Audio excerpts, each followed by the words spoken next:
Hi అండి, welcome back to my channel. Bobby ఇంకా జానకిని తీసుకొని ఇంటికి వచ్చేస్తాడు కదా. అప్పుడు దాకా కూడా జానకి ఏమైపోయిందో, ఎవరు కిడ్నాప్ చేశారో, ఎవరు ఏం చేశారో, అసలు ఈ జానకి ప్రాణాలతోటి ఉందో లేదో అనేసి సత్యమ్మ దేవుడికి దండం పెట్టుకుని ఒక్క పూట భోజనం చేస్తాను స్వామి, నా జానకి జాగ్రత్తగా ఇంటికి తిరిగి రావాలి అని చెప్పేసి మొక్కుకుంటుంది. అలాగే పాటిస్తూ వస్తుంది కదా.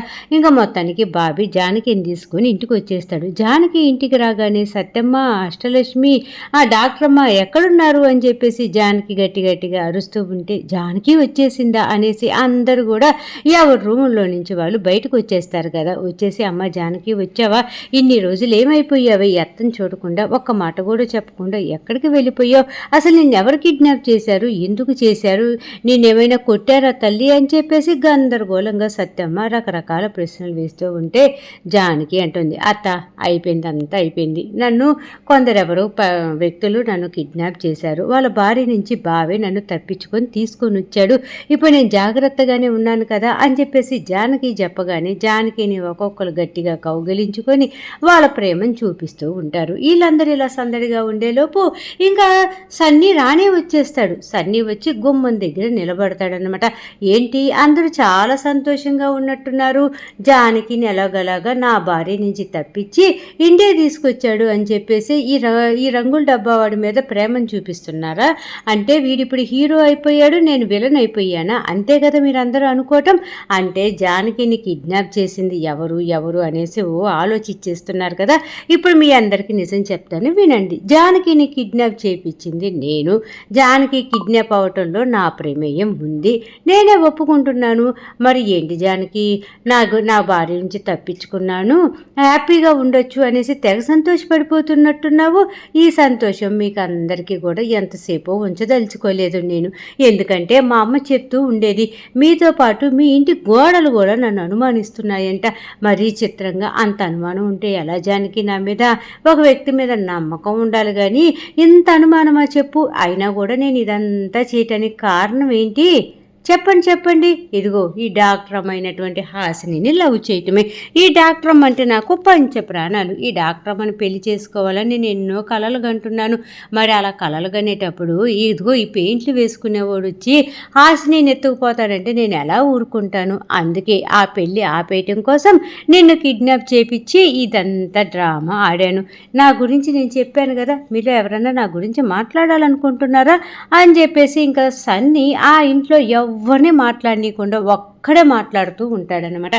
అప్పుడే బాబీ, రే సన్నీ అనేసి అనగానే, ఏంట్రా ఏంటి నోరు ఎక్కువ మాట్లాడుతున్నావేంటి, కామ్గా ఉండు, చెప్పాను కదా ఇప్పుడు ఇది నా టైం అని చెప్పేసి జానకినేదో పెద్ద తప్పించుకొని హీరోలాగా ఫీల్ అవుతున్నావేమో, నువ్వేం ఫీల్ అవ్వాల్సిన పని లేదు, ఇక్కడ నువ్వు హీరో కాదురా, ఇక్కడ సన్నీ ఉన్నన్ని రోజులు సన్నీయే హీరో, నువ్వు హీరో కాలేవు, హాసిని నాదే, అమ్మా నాదే, ఇంకా నువ్వేరా హ్యాపీగా సర్దుకో, లగేజ్ అంతా సర్దుకో, నిన్ను ఎక్కడికి పంపించాలో అక్కడికే పంపించడానికి వచ్చాను అని చెప్పేసి మాట్లాడుతూ, ఏం సత్యమ్మ నేను చెప్పాను కదా, ఇప్పుడు జానకిని వెతికే ప్రయత్నం చేసినా, జానకిని ఎక్కడుందో తెలుసుకోవటానికి ట్రై చేసినా కూడా నీ కొడుకు బతకడు సత్యమ్మ, నీ కొడుకుని నా చేతులతోనే చంపేస్తాను అని నేను చెప్పాను కదా, మరి మాట నిలబెట్టుకోవాలి కదా. అయినా కూడా నువ్వు అవన్నీ పట్టించుకోకుండా, అంతేలే ఎంత కాదనుకున్నా పెయింట్లు వేసుకునే ఈ శివుడు నీవు సొంత కొడుకు కాదు, నీవు కన్న కొడుకు కాదు కదా, కాబట్టి అంత ప్రేమ ఎందుకు ఉంటుంది చెప్పు, ఒరే ఇంకా లగేజ్ సర్దుకోరా, నీకు అయిపోయింది, నీ టైం దగ్గర పడిపోయింది అని చెప్పేసి ఇంకా సన్నీ మాట్లాడుతూ ఉంటాడు. అప్పుడే సత్యం అంటుంది, డీసీపీ సార్ నన్ను క్షమించండి సార్ అనేసి అంటూ ఉంటే, ఇక్కడ ఎవరి క్షమాపణలు అవసరం లేదు, ఏమీ అవసరం లేదు, నేను చేయాల్సిన పని నేను చేస్తున్నాను సోదరా, హ్యాపీ జర్నీ సోదరా అని చెప్పేసి బాబీని గట్టిగా హక్ చేసుకొని గన్నుతోటి కడుపులో పేలుస్తాడనమాట. ఒక్కసారిగా బాబీని అలాగా సన్నీ పొట్టలో పెట్టి పేల్చేసేపాటికి ఇంకా బాబీ గట్టిగా అరుస్తూ ఉంటాడు. బాబీని చూసినటువంటి చుట్టుపక్కల వాళ్ళందరూ కూడా గట్టిగా వెడకేకలు వేసుకుంటూ, అయ్యా శివయ్య అని చెప్పేసి సత్యమ్మ, బాబీ అని చెప్పేసి హాసిని, అన్నయ్య అనేసి అష్టలక్ష్మి, అల్లుడు అంటూ డాషింగ్ అందరూ కూడా ఆర్తనాదాలతోటి మూత మోగిపోతూ ఉంటుందన్నమాట. జానకి ఏమో బావా ఏమైంది బావా అని చెప్పేసి చూస్తూ ఉండేలోపు ఇంకేముంది, సన్ని కాల్చేస్తాడు పాపం. బావి పొట్టలు అలాగ దూసుకుపోతుందన్నమాట బుల్లెట్. ఒక్కసారిగా శివయ్య అనేసి సత్యమ్మ నిద్రలో నుంచి మేలుకుంటుంది. అంటే ఎంతసేపు కూడా జరిగిన సీన్ అంతా కూడా సత్యమ్మకు వచ్చినటువంటి కళ అన్నమాట. ఎందుకంటే సత్యమ్మ అదే ఆలోచనతోటి నిద్రపోతూ ఉంది కదా. సన్నీ వస్తాడు, నా కొడుకుని చంపేస్తాడేమో, జానకిని వెతికే ప్రయత్నం చేస్తే చంపేస్తానని చెప్పాడు కదా.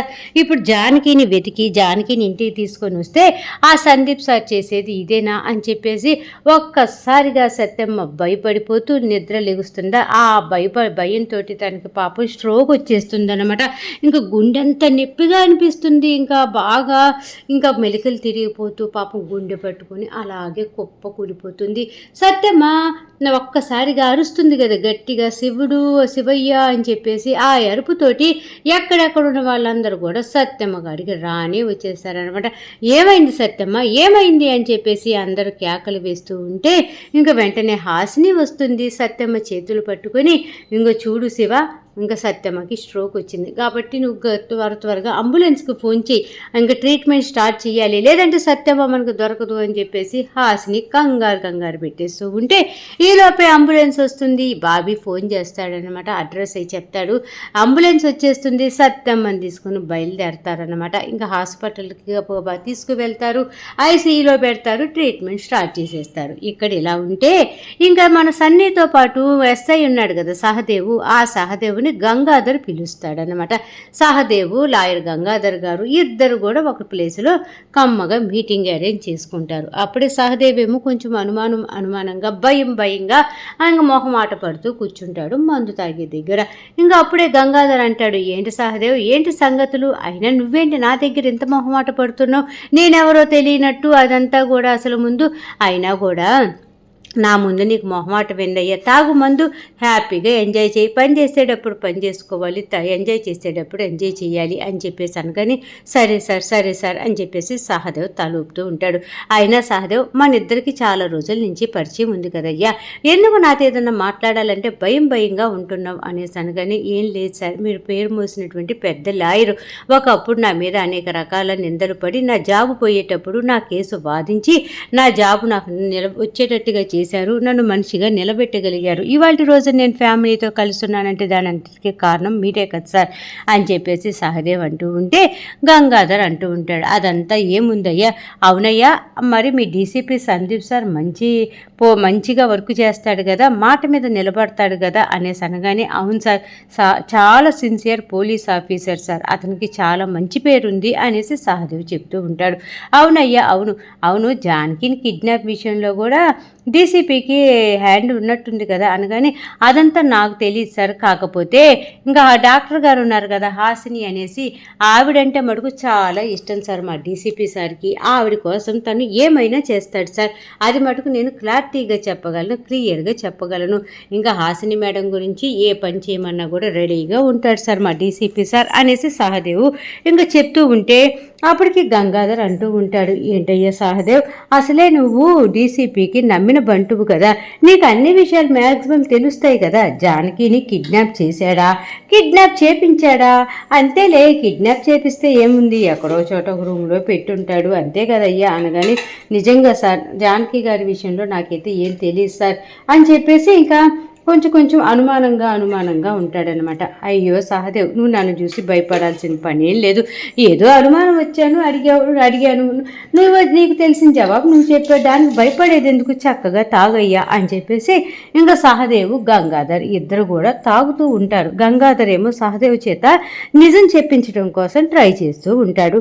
ఇక్కడ ఇలా ఉంటే సత్యమ్మకి ట్రీట్మెంట్ స్టార్ట్ అయిపోతుంది. సత్యమ్మకి ప్రాణాపాయం ఏమీ లేదు, ఐసీయూలో నుంచి రూమ్లోకి షిఫ్ట్ చేస్తారు. అప్పుడే హాసిని మాట్లాడుతూ ఉంటుంది, చూడు సత్యమ్మ, నువ్వు ఇంజెక్షన్లు టాబ్లెట్లు వేసుకోకపోతే నేనేం చేస్తా చెప్పు, నేను పలుక్కోవట్లేదు, నేను నీతో పలకాలనుకుంటున్నా, నువ్వు నాతో పలకట్లేదు కదా, ఇదిగో ఇది ఇప్పుడు హాస్పిటల్, ఇది నా రాజ్యం, నువ్వు ఇక్కడ నాకు అత్తవి కాదు, నేను నీ కోడల్ని కాదు, అసలు నీ కొడుకు శివుని నేను పెళ్ళే చేసుకోను అని చెప్పేసి అనగాని అదే డాక్టర్ అమ్మ అట్ట అంటున్నావు అని చెప్పేసి ఇంకా బాబీ అంటూ ఉంటాడు, ఇదిగో నువ్వు ఊరుకో శివ, కాసేపు ఊరుకో అని చెప్పేసి బాబీని ఊరుకోబెట్టి ఇంకా అప్పుడు అంటూ ఉంటుంది, నువ్వు ఇంజెక్షన్ చేయించుకోకపోతే సెలైన్లో ఇంజెక్షన్ వేసి ఎక్కిస్తామనుకో, ఇప్పుడు టాబ్లెట్లు వేసుకోకపోతే నేనేం చేయాలి చెప్పు, మెత్తగా పొడి చేసి ఉగ్గిన్నెలో వేసి కాళ్ళ మీద పండేసుకొని పట్టించాలా ఏంటి, అరవకుండా నోరు తెరువు సత్యమ్మ అని చెప్పేసి అంటూ ఉంటే, సత్యమ్మ నేను నోరు తెరవనని చెప్పేసి తల తెగ ఊపుతూ ఉంటుందన్నమాట.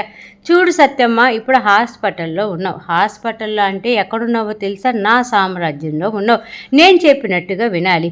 అక్కడనుకో నీ సామ్రాజ్యం, నన్ను చూడగానే మూతి తిప్పుకుంటూ ముక్కు చీదుకుంటూ నన్ను ఏదేదో ఎక్కిరిస్తూ అటు ఇటు తిరుగుతూ నా వైపు ఉరుమురుని చూస్తూ ఉన్నావు, అది నీ సామ్రాజ్యం కాబట్టి నేను కామ్గా ఉండేదాన్ని. ఇప్పుడు ఇది నా సామ్రాజ్యం, నా రాజ్యం కాబట్టి నేను చెప్పినట్టే నువ్వు వినాలి కదా, కాబట్టి నోరు తెరుస్తావా, లేదంటే బలవంతంగా నోరు తెరిచి గుప్పెలు మందులు వేయమంటావా, రోజుకి ఎన్ని గంటలు ఉన్నాయో అన్ని ఇంజెక్షన్లు, ఎన్ని నిమిషాలు ఉన్నాయో అన్ని టాబ్లెట్లు మింగిస్తా, అప్పుడు నీ పొట్టంతా కూడా టాబ్లెట్లు మయమైపోతుంది, అది ఇది అనేసి సత్యమ్మను వైపిస్తూ ఉంటే, అక్కడే సత్యమ్మకు తోడుగా ఉన్నటువంటి ఇంకా బాబీ కానీ అష్టలక్ష్మి కానీ డాష్ కానీ అందరూ తెగ నవ్వుకుంటూ ఉంటారన్నమాట. ఈ అత్తాకోడలు భలే ఉన్నారు కదా, అసలు ఇద్దరు ఒకరినొకరు ఊరిని చూసుకుంటూ మొత్తానికి ఇంటి దగ్గరేమో అత్త కోడల మీద సాధింపు చేస్తే, కోడలేమో అత్తమ్మ మీద హాస్పిటల్లో సాధింపు చేస్తుంది అనేసి తెగ నవ్వుకుంటూ ఉంటారు.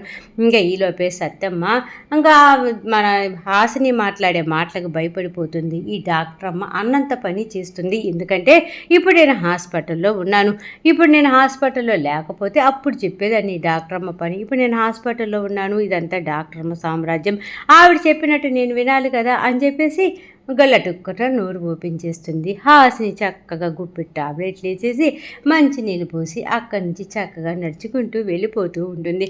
ఇంకా బాబీ అష్టలక్ష్మి డాష్ అందరూ కూడా హ్యాపీగా ఫీల్ అయిపోతూ ఉంటారు. హాస్పిటల్ దగ్గర సీన్ అలా జరుగుతూ ఉంటే ఇంకా సన్నీ మందు సీసా పెట్టుకొని పొటాటో చిప్స్ పెట్టుకొని హ్యాపీగా ఎంజాయ్ చేస్తానికని అన్నీ రెడీ చేసుకుంటాడు తన బెడ్రూమ్లో. ఇంకా మందు తాగుతూ అప్పుడే స్వరం చెప్పిన మాటలన్నీ గుర్తొస్తూ ఉంటాయి. జానకి కిడ్నాప్ కేసులో నీ హ్యాండ్ ఉందా, ఎందుకంటే లాయర్ గంగాధర్ వచ్చినప్పుడు నువ్వు గడగడ ఉనికిపోతూ నీ మొహంలో రకరకాల ఫీలింగ్స్ వచ్చి కంగారు పడుతూ కనపడ్డావు, అప్పుడే నాకు డౌట్ వచ్చింది, ఒకవేళ జానకి కిడ్నాప్ విషయంలో నీ హ్యాండ్ ఏమన్నా ఉందా, ఎందుకంటే ఆ బాబీ హాసిని సత్యమ్మ వీళ్ళందరూ కూడా జానకి కిడ్నాప్ అవటంలో నీ హ్యాండ్ ఉందని అనుకుంటున్నారు, వాళ్ళు అనుకున్నది నిజమా, నాకు డౌట్ క్లారిఫై కావాలి సన్ని అనేసి అంటుంది కదా. ఆ మాటలన్నీ గుర్తొచ్చి అమ్మ కూడా నన్ను అనుమానిస్తుంది, ఆ జానకిని కిడ్నాప్ చేయించింది నేనేనని తెలిస్తే ఎలా ఫీల్ అవుతుందో ఏంటో అని చెప్పేసి ఇంకా సన్ని మందు తాగుతూ ఉంటాడు. మందు తాగుతూ తనకి నమ్మిన బంట అయినటువంటి సహదేవ్కి ఫోన్ చేస్తాడనమాట. ఈ సహదేవ్ ఏమో గంగాధర్ దగ్గర ఉన్నాడు కదా, ఆ విషయం తెలవనటువంటి సన్ని సహదేవ్కి ఫోన్ చేస్తాడు. సహదేవ్ ఫోన్ రింగ్ అవుతూ ఉంటే గంగాధర్ అంటాడు, సహదేవ్ ఫోన్ రింగ్ అవుతుంది చూసుకో అనేసి అనగానే సహదేవ్ ఫోన్ వైపు చూసి, సార్ డీసీపీ సార్ ఫోన్ చేస్తున్నాడు సార్ అనేసి అనగానే, అబ్బా ఎవరి గురించి అయితే ఇప్పుడు మనం మాట్లాడుకుంటున్నామో ఆ మనిషి ఏమి నీకు ఫోన్ చేస్తున్నాడు కదా, అసలు ఎందుకు చేస్తున్నాడు, దేనికి చేస్తున్నాడు, ఫోన్ లిఫ్ట్ చేసి మాట్లాడు, స్పీకర్ ఆన్ చెయ్యి అని చెప్పేసి గంగాధర్ సహదేవ్కి చెప్తాడనమాట. ఇంకా సహదేవ్ అసలే భయంగా ఉన్నాడు కదా, ఫోన్ అయితే లిఫ్ట్ చేస్తాడు. హలో సార్ చెప్పండి సార్ అనేసి అనగానే, హలో సహదేవ్ ఎక్కడున్నావు నువ్వు, బయట ఉన్నావా ఇంట్లో ఉన్నావా అనేసి అనగానే, ఇంట్లోనే ఉన్నాను సార్ అనేసి సహదేవ్ అబద్ధం చెప్తాడనమాట. ఇంట్లోనేనా, ఖాళీగానే ఉన్నావా అయ్యా అనేసి అనగానే, ఖాళీగానే ఉన్నాను సార్ అని చెప్పేసి కొంచెం తడబాటుగా అనుమానంగా మాట్లాడుతూ ఉంటే సన్నీ అంటాడు, ఏంటి సహదేవ్ నువ్వు నా దగ్గర భయంగా మాట్లాడుతున్నావేంటి, అదో రకంగా మాట్లాడుతున్నావేంటి, ఓహో మందు తాగుతున్నావా అని చెప్పేసి ఇంకా సన్నీ అడుగుతాడనమాట. ఇంకా అప్పుడే సహదేవ్ అవును సార్ సారీ సార్ అనేసి అనగానే, భలేవాడు అయ్యా నాకు సారీ చెప్పడం ఎందుకు, మా డ్యూటీలో ఉన్నప్పుడు డ్యూటీ లేనప్పుడు ఎవరిష్టం వాళ్ళదు కదా, దానికోసం నాకు సారీ చెప్తావు ఎందుకు, సరే మందు ఎక్కువగా తాగేవనుకో చిప్స్ కూడా నంచుకుడు అంతకంటే ఎక్కువ తినాలంటయ్యా, లేదంటే ఆరోగ్యం పాడైపోద్దంట అయ్యా, అక్కడో చదివాను, కాబట్టి మందు తాగేటప్పుడు నంచుకునే పదార్థాలు ఉంటాయి కదా అవి ఎక్కువగా తిను, సరేనా సహదేవ్ అనేసి అనగానే, సరే సార్ అనేసి సహదేవ్ తలుపుతూ ఉంటాడనమాట. పక్కనే గంగాధర్ ఉన్నాడన్న విషయం సన్నీకి తెలియదు కదా. అవును ఏందయ్యా ఆ జానకి కిడ్నాప్లో నా హ్యాండ్ లేదు, అసలు నా ప్రమేయమే లేదు, నేను జానకిని కిడ్నాప్ చేయించలేదు, అసలు ఎవరు కిడ్నాప్ చేశారో కూడా నాకు తెలీదు అనేసి ఎవరికి చెప్తున్నా కూడా అస్సలు నమ్మరేంటి? ఆ బాబీగాడు హాసిని సత్యమ్మ అంటే నమ్మరనుకో. ఇప్పుడు మా అమ్మ కూడా నమ్మట్లేదయ్యా సహదేవ్. ఇప్పుడు నేనేం చేయాలి? ఇప్పుడు జానకిని కిడ్నాప్ చేయలేదు అని నిరూపించడానికి నేనేం చేయాలి చెప్పు? పైగా ఆ లాయర్ ఉన్నాడు చూడు, ఆ పాత బట్టలు వేసుకొని, అదేనయ్యా జుబ్బా ఒకటి తెల్లది ఎప్పుడుదో తగిలించుకొని తిరుగుతూ ఉంటాడే, ఆయన కూడా ఈరోజు మా ఇంటికి వచ్చి జానకిని కిడ్నాప్ విషయంలో నీదేనా హ్యాండ్ ఉందా అనేసి అడిగాడయ్యా. ఏందో ఈ పాడు జనాలు, మారాను మంచితనంగా అన్నా కూడా నన్ను ఎవరూ నమ్మట్లేదయ్యా సహదేవ్. ఇప్పుడు నేనేం చెయ్యాలి అని చెప్పేసి సహదేవ్తో మాట్లాడుతూ ఉంటే గంగాధర్ వింటూ ఉంటే ఈరోజు ఎపిసోడ్ అయిపోయింది. రేపటి ఎపిసోడ్లో మళ్ళీ కలుద్దాం.